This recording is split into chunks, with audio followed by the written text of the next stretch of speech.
Hey guys, welcome back to the Uncommodified podcast and to another Uncork conversation. Today I'd like to welcome Dave Webb to the show. Dave, how you doing? Awesome. And I can speak as well. He can speak as well. Sign language and speaking. I like it. For those watching my video, he gives a thumbs up. For those who are by audio, he says hello. I like to see he's a man for the people. I love it, Dave. This is going to be a phenomenal conversation. I've had the privilege of knowing Dave for a number of years now, and I'm going to tell you a little bit about our journey together, a little bit about Dave, but let me introduce the conversation that I want to have with Dave first of all. So, over the last 22 years, Dave, you have been working with senior leaders during large-scale, massive-scale process and system change and implementation. And what I want to talk to you about and let our listeners listen into about is what has this taught you? What has this taught you about leading change? What has it taught you about leaders? What has it taught you about leadership? What has it taught you about life? And in the end of the day, what has it taught you about yourself? That's the grand sort of idea that we're going to explore today. But before I do that, let me give you, as my listeners, a little bit of insight into Dave. Dave currently lives in the UK. I think you were born in South Africa, though, correct, Dave? Yeah. My dad is British. My mom was Irish. My dad is British. My mom was Irish. She's passed on, sadly. They met in South Africa, and the rest is history, as they say. They got married, lived in South Africa. I have two siblings, a younger sister, and then a younger brother. They're still in South Africa at the moment. So, I was born and spent probably to post-varsity with university living in South Africa. Did some traveling, and then the world of SAP consulting is one way to enable a travel habit, which I love traveling. And so I've lived all over, but South Africa is kind of home. Mm-hmm. So, but currently in the UK, and as David mentioned, so David is an SAP supply chain execution architect, and I'm going to say maybe a bit of a guru, but he may not say that. I think a little bit of a guru when it comes to these things. And when I recently asked Dave to describe himself, here's what he said. You're going to love this. I said, who is Dave? And in Dave's email back to me, his first sentence was, Dave's a dude. And Dave is a dude, and that is the phenomenal part of Dave. Dave is like a dude. And so why would you say you're a dude? Dudes, I mean, you're a triathlete. I know that. You've done some triathlete stuff. I've done a bit. You're a surfer. I've enjoyed a lot of surfing. I've enjoyed a lot of skateboarding. I generally enjoy, I suppose, maybe the less mainstream sports. I mean, I can, but I like doing rather than watching. So, but I mean, people love job titles and statuses and all that stuff. I'm not interested in any of that. Doesn't make me a better person. I mean, at the end of the day, like people say, what are you? I'm just a dude. You're just a dude. I hope that's on your business card, by the way, because that would be the best business card ever. David Webb, dude. I like it. Now, in addition to being a dude, you're a son, a husband. You got a phenomenal wife. Father of 4 daughters, I believe, which is and all of those feat. On purpose, none of those by accident. When I say I have 4 daughters, people are like, what happened? And I go, no, it was the plan. And it was the plan. Are you crazy? And I'm going, no, actually, I think we got to three kids like without even really thinking about it or agreeing. Making the decision to have number 4 was a bit of a discussion, but it's 2-3 weeks, and we were like, okay. And it's the best. I mean, we always wanted to have a bigger family, and I think we were sort of thinking, investing in the later years of your life when you've got all that goes on in a big family. And I mean, my eldest daughter's 18. She turns 18 in a few weeks, and then my youngest is 10. And we've got, 13 and 15 mixed up between sort of 10 and 18. And life's busy, but that wouldn't change it. For sure. We get loads more done. We get loads more challenges, loads more fun, loads more laughter, loads more drama. But I guess it keeps us young and it keeps us on our toes, really. It does. It does. And when I first met Dave was actually living in Canada at the time in his career and his business as a SAP implementation project. I think for Chapters Indigo at the time. That's when we met. And so I would describe Dave as my friend, and he's a friend that for the last year, I mean, we've always connected, but for the last year more consistently, we connect regularly on Zoom for mutual encouragement and provocation, and just to keep connected, which I really love.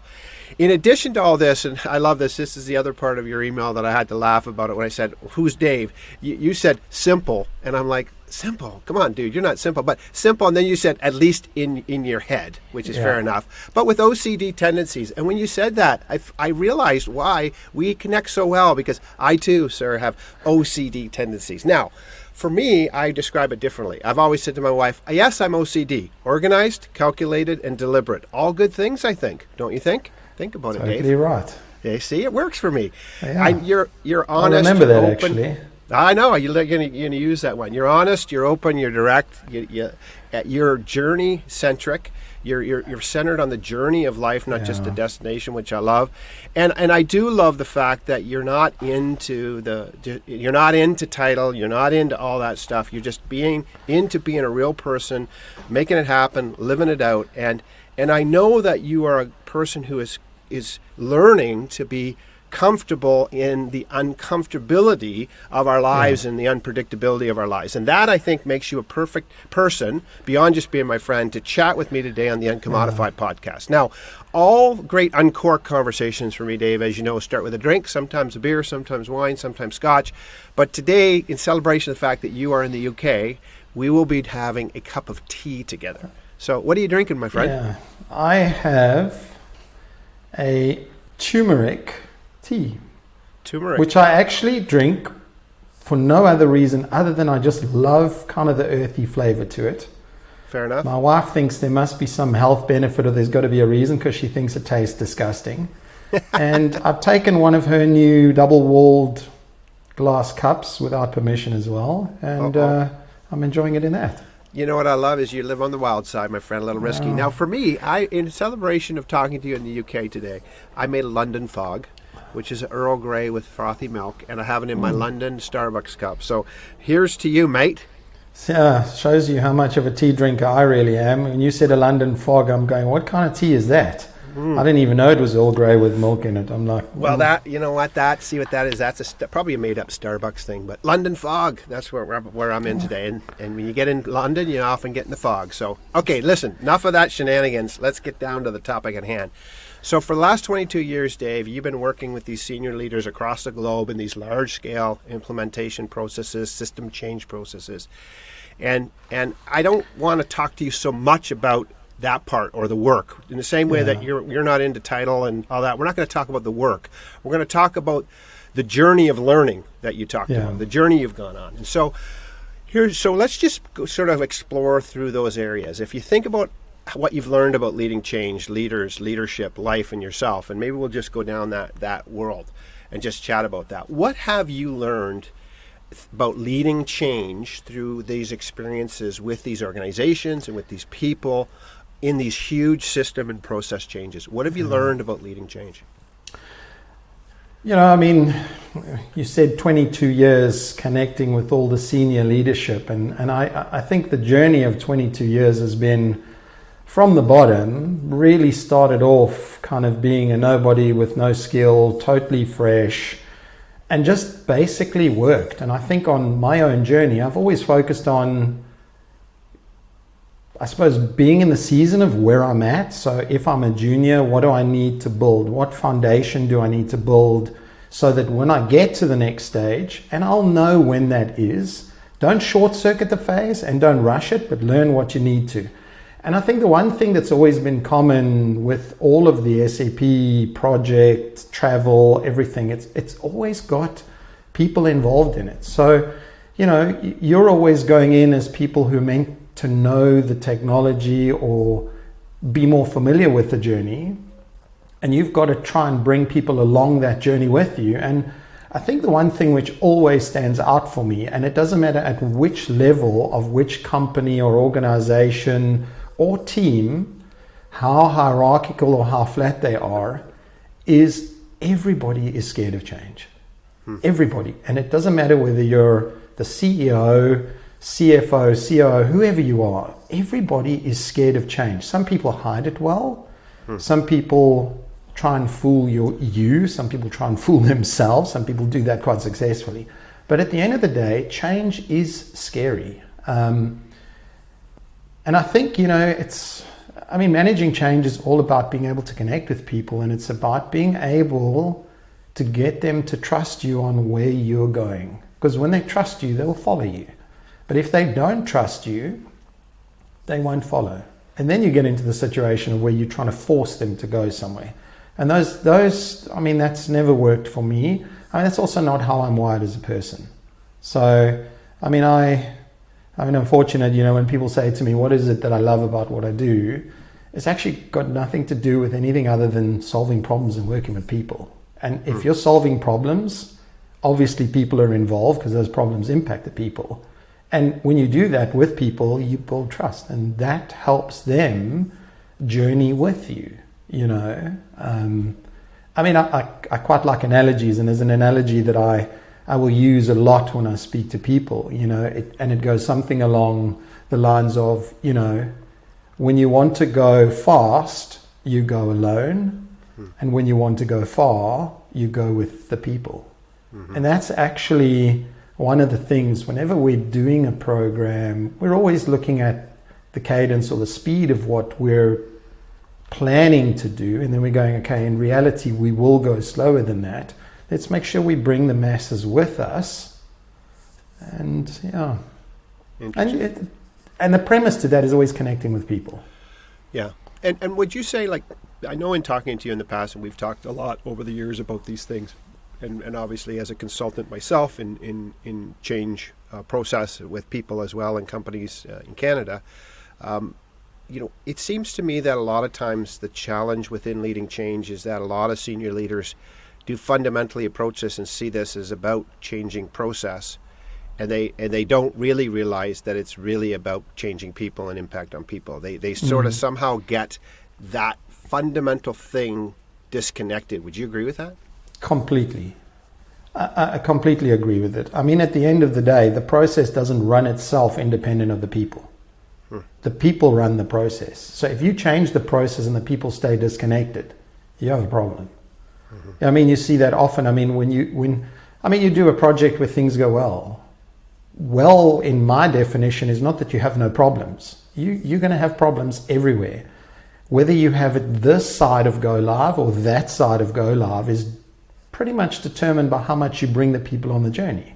I've done projects where we've successfully onboarded the people into the project early on. That takes time, that takes effort, that takes money, and that takes leadership supporting you, who are not trying to get a green tick on a spreadsheet going, they're onboarded, and meanwhile the truth of the reality couldn't be further.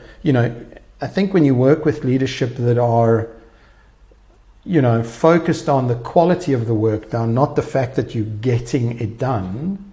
And I know there's timelines, and I know that's a very simplistic view of things, but I think if you bring the people with you early on, you get a lot more out, and the people are empowered to run the process, and that's actually what you want. And then you have some of the senior execs who go, okay, we're 4, 5, 6 weeks after the go live of the system, and you still need to run everything. Why is that? And I go, well, that's because your people aren't doing it.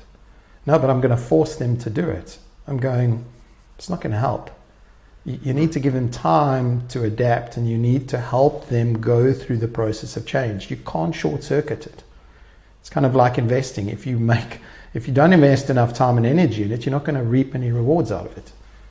So no, it's a great reminder. And again, if you're listening in today, depending on where you're approaching this conversation from a listening perspective, or if you're watching on YouTube, again, think about how this applies to your world. So think about what change looks like. And again, change, that could be change, frankly, in your corporation or your organization. It could be change in your family. It really doesn't matter. But think about how change impacts people, the processes, and again, maybe don't get deceived, as Dave is suggesting. Don't get deceived. This is all about systems and processes. This is about people at the end of the day. And that's where the real work of change happens. I often think of the metaphor, you talked about metaphor. I think of the metaphor of change and growth for us as humans. Think about, your children. When your children were born, particularly their mouth, you think about that, they get these baby teeth, and then all of a sudden they start all falling out and it's painful, and then they got some adult teeth and some baby teeth, and it's ugly and it's challenging and it's awkward, it's painful.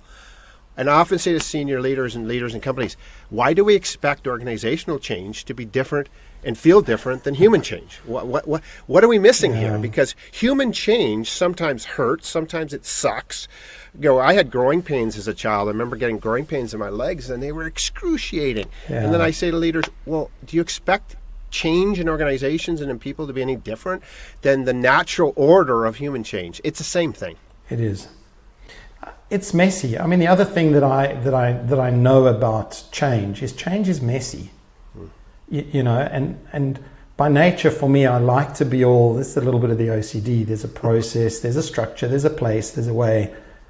With people, there's no formula to how to make it work. You're going to kind of meet the people where they're at, and not expect them to meet you where you're at. Because ultimately, it doesn't matter where you're starting, you're further ahead of where they are. It's the distance between you and them which is variable, and you need to meet them where they're at. If you want to do it successfully. And if you kind of like, I remember, being a parent, the list of things I've done wrong with my kids is probably way, way, way longer than the list of things I've gotten right. But the one thing that somebody said to me once, when you want to talk to your child and you want your child to hear you and at the end of the day, you've got to meet them at their level. Mm-hmm. And actually that's, because otherwise you're going to seem like it's imposing and you're forcing it down, and, long-lasting change. Also the other thing that I suppose it's made me think a little bit about, the motive for change. Mm. Sometimes the motives for change at home, in your personal life, at work, in a bad situation, sometimes the motives for change are also wrong, the wrong reasons to change. And sometimes it's very difficult to get good fruit out of, let's say, poorly decided push or drive for change. But I think, meeting people where they're at their level and connecting with them. And let's be honest, not all leaders can do that. No, they can't. And and Dave, what you said is really interesting, because I think a lot of times, we're in this define the why culture right now, and Simon Sinek, obviously brilliant capturing of an idea that's been around forever. So not a new idea with Simon Sinek, but really well articulated, a good model. I've been articulating that idea for 30 plus years as a consultant, so nothing new as a lot of things, but well articulated. But I think a lot of times what happens is that leaders are great at defining a why that they think they can sell. Yeah. A reason for change that they think that they can sell. But the real reason for change can be fundamentally different. And what happens is people aren't stupid. So what happens is leaders go in and sell their why, this is why we're changing, and the people look at it and go, you know what? I don't think that's quite true. I actually think you're changing for these reasons.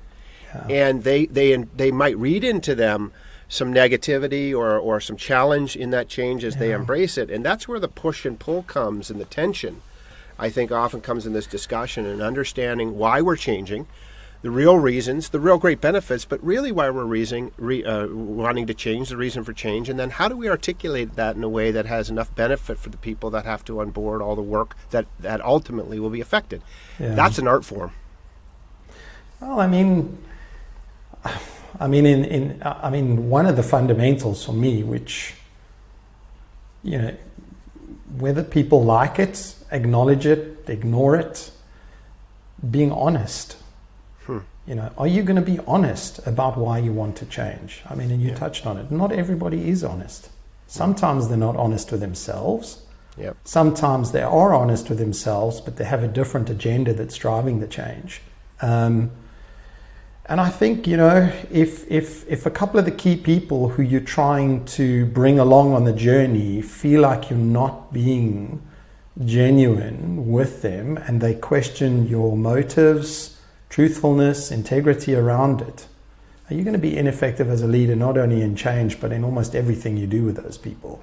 Yeah. I mean, that saying, you can fool some of the people some of the time, but you can't fool all the people all the time.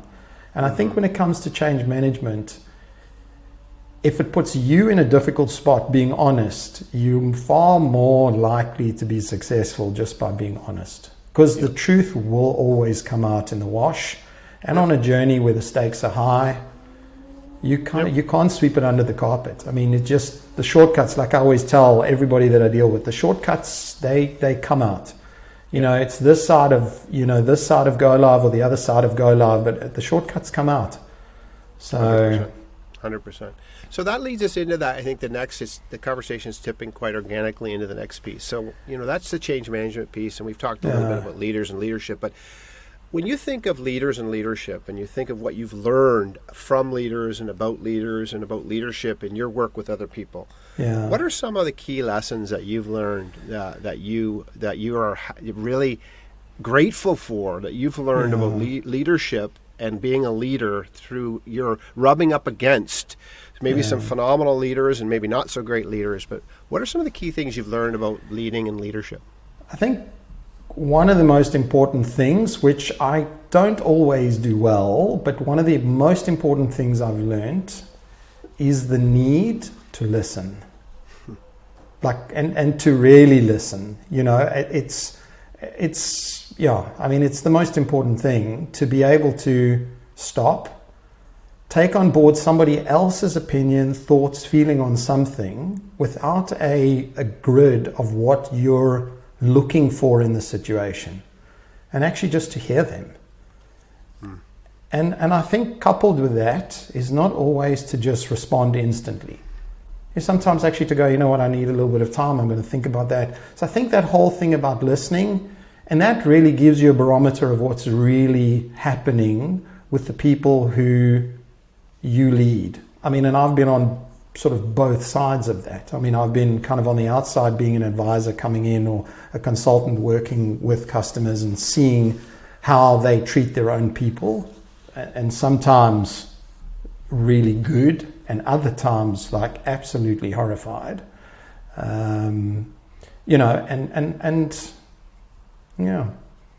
Well, that, what, Dave, it's so simply powerful when you think about it. And again, I just want to pause for a second. If you're listening here, depending on who you are as a leader, maybe you're a leader in your family, maybe you're a leader in your community, an organization, maybe in your faith group, maybe in an organization, large or small. But, I want to ask you to consider asking yourself a question, but also asking it of yourself well. Sometimes I think we ask questions, but we don't ask them well. So don't just ask a question and say, what can I do to listen better, or I should listen better, or I need to listen better even. How about this? Tell yourself today, I must listen more effectively. I must listen more effectively to people around me. Whether we're on a change journey or whether I'm just wanting to understand them better, if I'm going to be a better leader of myself and them, then leaders listen. I guess that's the crystal clear message that you've learned over the years, Dave, of working with people. Completely. I mean, I think also and this is not something, I think you have to have a little bit of the energy for this. And sometimes if you're feeling a little bit flat, a little bit tired, a little bit burnt out, and we all go through seasons where things are maybe a little bit more demanding than we feel we have the capability or the energy for. Mm-hmm. But you have to genuinely ask and be open to hear something you don't want to hear that could change and make the amount of work you need to do increase. So listening is about hearing something you might not be expecting, being able to take it on board, and if the adjustment needs to come from your side, be open to that. But if you're going to ask the question and you want to listen better, but you don't want to change and you don't want to process the response, don't ask the question. That's that whole willingness to be open to listen. And it sounds really simple, but it's really difficult, you know. No, it's really difficult. You know, I see sort of a macro idea coming to me as we're talking, and again, this is just really coming to me organically in the moment, but, you know, you've talked a little bit about this gap or chasm between people, and, you know, you talked about, you know, going to people, meeting them where they're at, and I think one of the challenges that I've seen in leaders is sometimes we have this mentality is, I'll meet you in the middle, this idea of we'll meet in the middle. Great leaders that I've experienced, they don't wait for people to get to the middle. They go, might never get there. That's right. They go and get them where they're at, and that's the other thing. That's the thing I'm seeing in this connectivity is as leaders. Again, whether it's in your family or your relationship, or with your children, or again in your organizations, whatever. If you're expecting people to wander towards you before you wander out to meet them, quote, in the middle, whatever that means, you might be waiting a hell of a long time for that to happen. 100%. I mean, you make the premise, you make the assumption that they actually want to get to halfway between where you and they are. They might not see what you're trying to get them to see. Correct. So meeting in the middle, in my view, is just lazy leadership. You actually don't want to do the work. You want to appease your own conscience that you've made enough effort to try by going halfway. Yeah. But actually, that's not what it's about, I don't believe. No, you know what? That's a very profound insight that's just come, I think, in this conversation. And it's something, you know, what I love about doing this podcast, Dave, is I get a chance to chat with people that I've known for years, that I have a lot of respect for and admiration, like yourself. And what I love is organically in the conversation, because we don't rehearse these conversations. No. We just have them. They're conversations. They're not interviews. They're just chats. And what I love is I learn stuff as I go through, and I find myself making notes after as I listen to the podcast and using some of these ideas that are born in the moment of these conversations. I'm using them with my clients. So I can see myself having a conversation next week with one of the senior leaders I work with saying, hey, I think you're wanting people to meet you in the middle here, and it's never going to happen. You got to go to them. You got to go find them in the journey. Yeah. And so this is a really, really interesting idea, and I love it. So, okay, so listen, let's leave leadership and leading change over here. Let's not talk about everybody else. Let's talk about you now, and you and me. And so here's a question: what have you learned on this journey? Because you talked about your journey you're centered on the journey, not just the destination, and the experience of life as you have it. So, as you've gone through your life working at the level you've worked with and the people that you've worked with and all the travel that you've done over the years, what have you learned about life in general? What life lessons have you learned? And what have you learned about yourself that maybe you would never have learned if you didn't have the privilege of the opportunities that you've had over the last 20 plus years? I mean, I think like the one point in the bio, I mean, when I sat down to write the bio, I thought to myself, simple guy. And at least in my head, I see that. But that's really a theme for me at the moment is I think as you start developing and growing and, you know, you have ambitions, motivation, you want to progress. Now, progression is in career, finance, skills, influence, whatever it is, you know, that you want to progress. Generally, with all that progression comes more. So there's more demands on your time, there's more pressure, there's more opportunities, there's more responsibility. And actually what I've really learned is there's such a power in simplicity. Just simplicity. I think I know I can speak for myself. I have a tendency to overcomplicate things. You know, I like to have options. I like to be prepared. If something is going to happen, I can role play X, Y, and Z. This could happen, how I see it in my head, and go, okay, if that happens, I've got this, I could do that. And that's just, it's noise. And, you know, there's actually something really beautiful just about having simplicity in your life. And that just means what you focus on is, I'm not going to say less, it's just sharpened. It's more defined. So you get to put more into what you're doing. And I think, you know, it's also just with, COVID. I went from traveling, like a crazy person. Most of my friends that know me will don't or often tell me, we don't know anybody who travels like you do. And actually, you know, for me, I've been home every single night for 13, 14 months now. I don't know when ever in my life that's happened. And I'm so appreciative of what I did get in that season, of just enjoying the simple little things, you know, going for a walk. Actually, it's all, generally speaking, that simplicity is still having the challenges, still, you know, but it's just the value of simple things.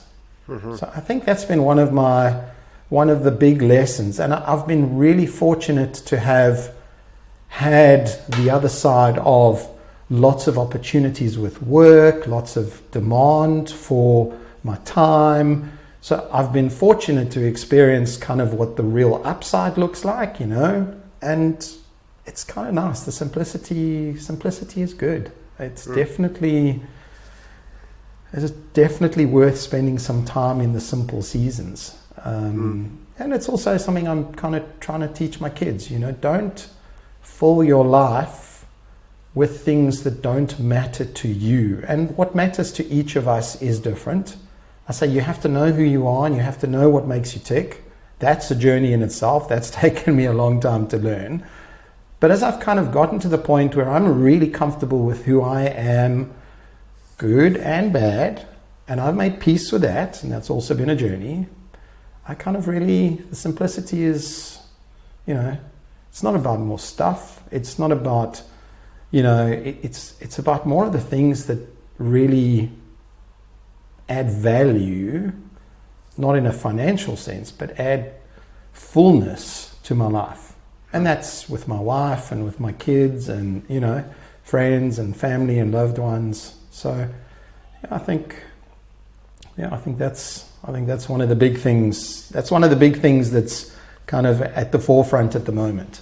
Oh, it's powerful. And, you know, it's interesting. You made an interesting connection. Simplicity brings sharpness, you know, and focus when you think about it. And, you know, I've been reading some books recently about some of the neuroscience and sort of maybe the myth of multitasking. You know, when we think of this idea, multitasking, you know, doing all this stuff at once. And, you know, obviously neuroscience and behavioral sciences are beginning to help us recognize, well, we don't really do that. We task switch in our mind very quickly. And that this idea that we can hold all of this clutter in our mind and focus on all these things at once is really a bit of a fallacy, but also apparently, from a neuroscience perspective, it's very hard on our brains. It's very hard on us inside. And so there is this wisdom of this simplicity. And, you know, maybe, you know, I recently had released a little bit of a recording that I had done just about 3-4 weeks into COVID for me in Canada back last year, just about the gift of what I call the gift of the COVID cave. And I think that's partly what I've discovered, too, in the midst of this. You know, like you, I've traveled a lot over the years, and in my career right now, I have been traveling more than I ever did, and so, you know, you travel a lot more than me. But in 2020, I traveled well over 150 days, and in 2020, so 2019, I traveled over 150 days. In 2020, I told somebody I had like 22 and a half steps between the place that I work, sleep, and relieve myself. So all of a sudden my world got very small, but it also got more simplistic in nature. Yeah. It caused me to focus on a subset of different things in my life and what I wanted to do, and look at things differently, and you start recognizing some things. So there's been some gift in this for sure, as you're talking about for yourself. There's been some gift for me, and so again, I want to challenge the listeners as you're listening today, and as Dave describes what he's learned over the years and what he's learning in this season. What does that look like for you? You know, do you have a lot of noise in your life? Is your life pretty cluttered? Do you feel like there's no way of changing that? What is becoming a little bit more simple tomorrow look like? You know, again, you're not going to go from super noisy and complicated to simplistic tomorrow, but what is being a little bit more simple? What does it look like to be a little bit more simplistic in your worldview, in your world tomorrow, and then the next day and the next day? Think about it and challenge yourself about that journey, because again, you're listening to a guy who, again, David wouldn't say this about himself, but you know, Dave is a international figure in this SAP systems process change world. He and his company, the company that he's a partner in, they work globally on these huge projects. And so, and if anybody's got some clutter and challenge in their life, it would be David Webb. And as Dave's brailled this out, he's just told you one of the greatest life lessons he's learning is about simplicity, what matters, and reconciling yourself to that. That's powerful, Dave. I mean, 2 tools that I can share that have helped me. Yeah. One of them is about, and I'm going to start off with, let me say, if I had to grade them, I'll leave the most important one for second. Let me say it that way around. Okay. But the ability to prioritize and to really understand how you prioritize and what your motives for prioritizing are. I mean, are you ambitious and your prioritization filters and model is about growing your career? Is it about your family? Is it about your health? Is it about time with your loved ones? And I know prioritization in our world today is not that simple, but we can also say lives are complicated and it's a cop-out not to actually do anything from a prioritization perspective. So you need to have priorities, and you will determine how complicated they are or are not. And I've worked at trying to simplify how I prioritize things, and also being really honest with myself about what's important to me, not what's important to everybody else. I spend a lot of my life doing things because it is what other people expect. And it's been a whole other journey and a whole other discussion to kind of, how did I make peace with me and who I am and what I'm about and what I'm not about, and, what I'm okay with, and if I'm okay with it and I shouldn't be, or my wife says I shouldn't be, or my kids or whatever, but I really am and that's how I'm wired. That's another journey. But that whole process of getting to a place where you're so really honest with yourself about who you are, the good and the bad. And then I think in terms of being able to process, prioritization is one, but the other thing, which is so important, is the ability to say no.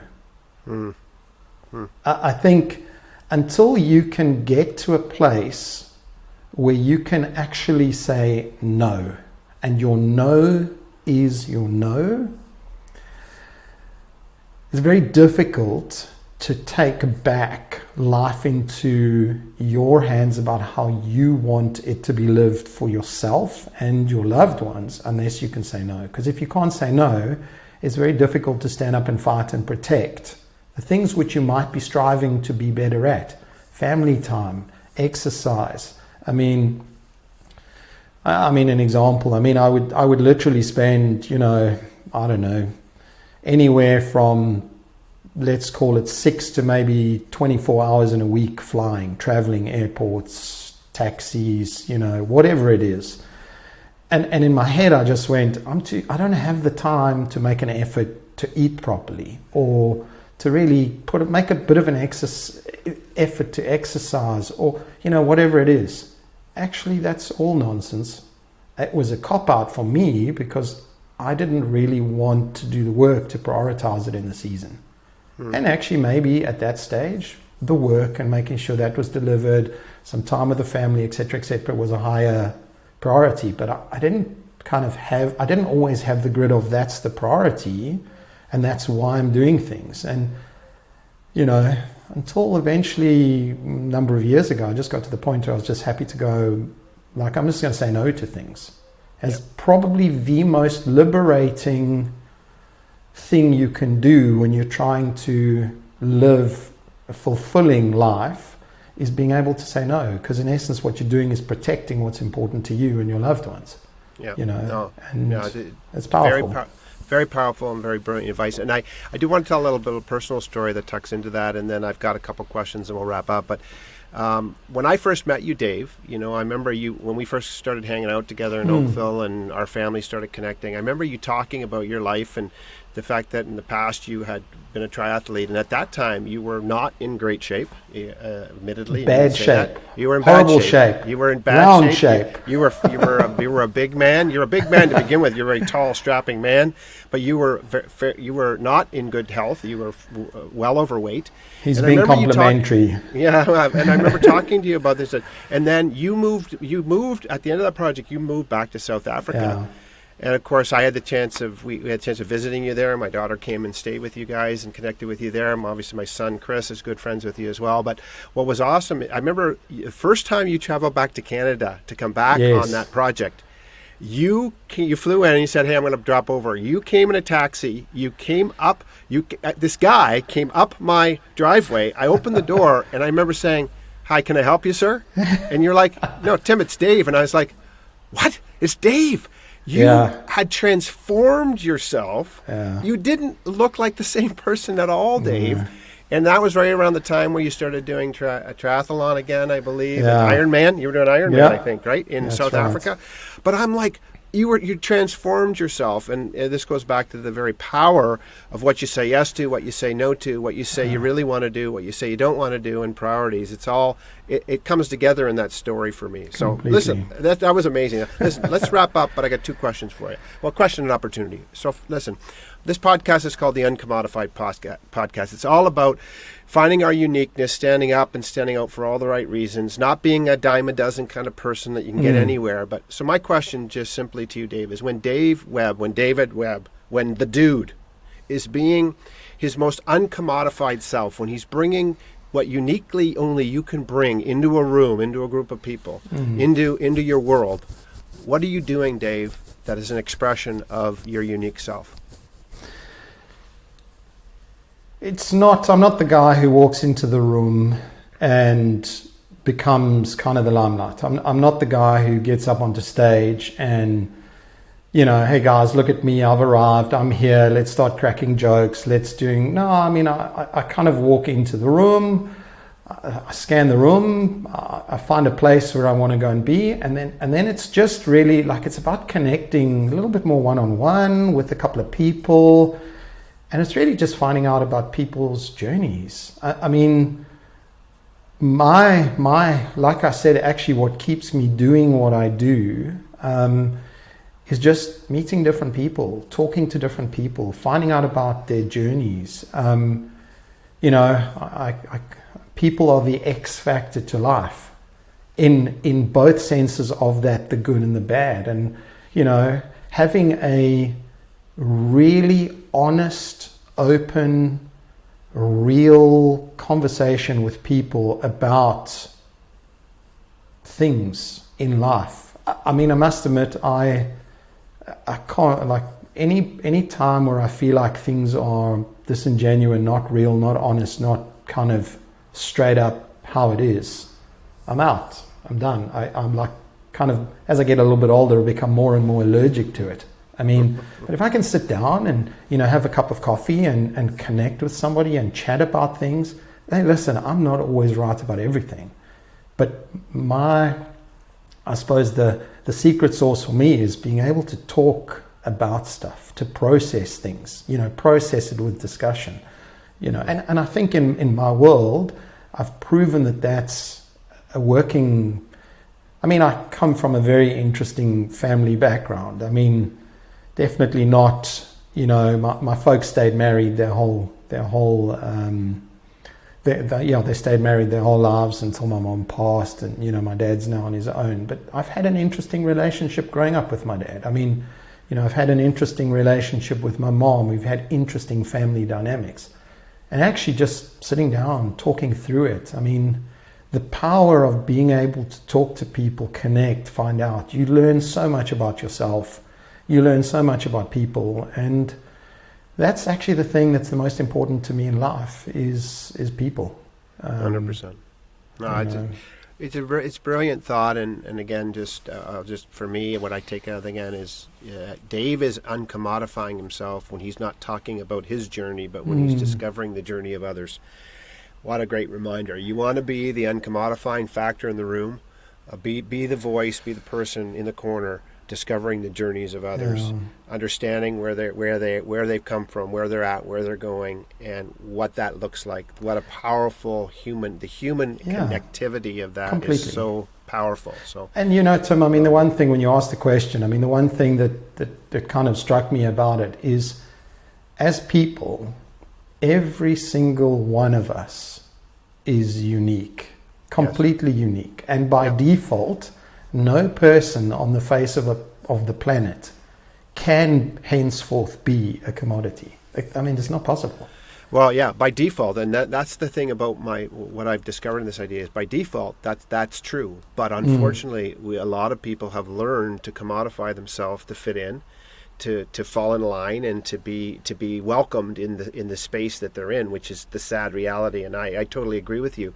I want to unlock the full uniqueness of how I was created, and my encouragement for everyone else is to do the same, even when it's uncomfortable, even when it isn't normative, because when we're bringing that unique contribution, then we are bringing the very thing that we were made to bring, and that is so powerful and wonderful to me. So, listen, Dave, one last opportunity. I'm going to give you an opportunity to challenge or encourage our listeners as we finish up today, and then I'll wrap up the show. What encouragement or challenge do you want to give to people? They've taken some time to listen to us today. What would you like to say to them? I mean, I don't think, as I said, I was kind of going, I don't think this, I know this. In our quest to be successful, to be loved, to be accepted, all of us at some stage of our lives have given up on elements of who we are as people, part of what makes us us. And I think with the previous theme, if you want to genuinely be happy in life, I don't believe you can do that without being at peace, i.e. in some form of acceptance with your strengths, your weaknesses, identifying what you want to work on. But the whole concept of self-love, self-acceptance, I'm going to call it self-acceptance, for me is huge. And I think especially with what we're going through with COVID and lockdowns and being away from families, I think the big thing is just take time to be okay with who you are as a person, because every single person is unique, is special, has something to contribute, whether you feel like you do or don't. You really do. And if you don't feel like that, find out, to spend some time. I mean, get to know what it is that you can add, that you can bring. And I think just, and I say this kind of to my wife and to my kids, be kind to yourself. If you can't be kind to yourself, you're never going to do that to anybody else around you. And it's important. I mean, we live in a world where all the superstars are perfect. They have all of everything that society wants us to believe we need, and so much of that is not the truth. If we really simplify things and kind of strip it all right back, I'd say you have probably at least 85 to 90% of what can make you genuinely really happy right around you, within your control. And just take time to stop, declutter some of the noise, hear a little bit, spend a little bit of time, process a little bit of, some self-love, some self-reflection, and just be kind to yourself. Your world, without anything outside of it, will become better. And it's not something you ever stop doing. I mean, it's a process. I mean, you look at an athlete. An athlete doesn't get better by not training. They get better by training. And training is doing the same thing over and over and over and over and over until you actually do get better at it. No, 100%. So. Dave, thank you very much. What a great encouragement. And as you were talking, I'm going to redefine the acronym of SAP right now for our audience. Here's what I hear Dave saying and everything he said today. And it goes to the acronym SAP. And I just thought about this, so it might not be good. But simple and present. Good. Simple and present. I like it. You want to be the greatest SAP implementer in your world, your corporate world, your community world, your family, on the earth. Be simple and present. That is the overarching message I'm hearing today, and I'm going to take it with me out of this conversation, and I hope you find a message that you're going to take out of this conversation today. And listen, as you do me a favor, email me at tim@theuncommodified.com and connect with me on social media, and let Dave and I know how you're distilling and uncorking all this, how you're brewing a cup of tea of these ideas and drinking it and pouring it out into your world and into your life. Thanks for joining us, and have an excellent day.